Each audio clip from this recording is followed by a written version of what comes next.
Hi, I'm Ian Grieve and this is a short video on PurchaseHQ, one of the GP Elementz portals from ISC Software.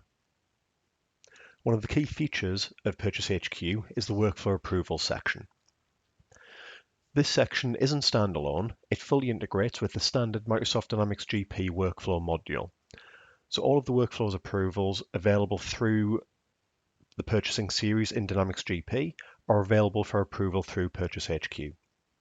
This means instead of getting one email per document or batch pending approval, you get a section on the website here that you can go into and you can browse down a list. So if I was to use payables transaction approval as an example, you can see here I have 7 tasks pending. If I click see more, that will drill me in and it'll show me all of the details here. What I can do is filter it down based on a due date, requested by, the number, the creditor, the type, or even the company. So as you can see in the list here, I have a multi-company system. I have 1 approval here for my Fabricam AA company and 6 approvals pending for my Fabricam Inc. So as an approver, if I'm approving for multiple companies within Dynamics GP, I get 1 list of approvals I need to do for all companies, but I could filter it down just to the Fabricam Inc. ones. Sorry, bad example there. If I just filter that down to the Fabricam AA Inc. one there, it restricts the list down. Delete the filter there and I'll see everything again. And what we can do on here is if I drill on the document number here, on the voucher number, that'll drill me in and it'll show me details of the transaction. So as you can see here, we've got header information on the transaction. We'll see the purchase amount, on account amount, we'll see various information related to the creditor. If we scroll down, we then have the distribution section. So I see all of the distributions that are recorded within Dynamics GP. And in this case, the user entering it has made an error, and we've ended up with a mismatch. And we get a warning message here telling us that distributions do not equal the actual amount. So I know straight away looking at this, there's a problem that needs to be addressed on here. We have an attachment section, which will display if an attachment has been recorded into the document attachment module against this invoice. And I can open that up and I can see the attachment. So usually that would be a scanned copy of the invoice from the supplier. And if we scroll down, you can see here at the bottom, we see the workflow history. This is the current workflow that we see here. So it's been submitted, or in this case, resubmitted. It's gone through a check distribution step, which has obviously not worked very well.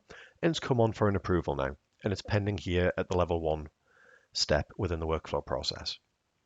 But if I click show order, I can see the history of this document as it's gone through workflow. So I can see previously it's been final approved before being recalled and then resubmitted. So I can always see what's gone on, and the little speech bubble at the end there, if I hover over, shows me the comment that's been recorded against the step of the workflow process as well. So what I could do here to reject this is put a comment in there. So if I say, please correct distributions, I can then do reject. Now, if you'll notice that button is now enabled, but if there's no comment there, that button's disabled and I can't reject. So for rejection, a comment is required. And when it's done there, I can hit reject. And what that will do is it'll submit the rejection back into workflow. So within Dynamics GP, that document will now be at a status of rejected. It'll need to be updated and resubmitted. And once that rejection's gone through, it'll drop me back to the payables transaction approval workflow tasks list. And that one is no longer listed here because it only shows me the approvals which are pending with me. Now it's been rejected, it's no longer with me to do. So it's off the list. Likewise, if I'd approved it and it moved on to the next approver or to final completion, it would disappear from my list as well. And we also have, this is the Open Tasks one, we also have an Approved Transactions tab there, and I can see previous approvals which have happened. So I could pick a company there, pick a particular creditor, give it date range, values or anything else, hit search there. It's going to find me things that match the criteria, and I can drill in, I can see previous approvals that have been done through workflow. Okay, so there's an overview for you of how you can do approvals through PurchaseHQ. And as I said at the start, you've got integration with all of the different types of workflow. So whether it's vendor approval, purchase requisitions, purchase orders, could be the receiving transactions as well, purchase order invoices, they all become available as a tile here. When you drill in, you see the list of approvals that are available there. So that's workflow approvals within PurchaseHQ. Thanks for watching.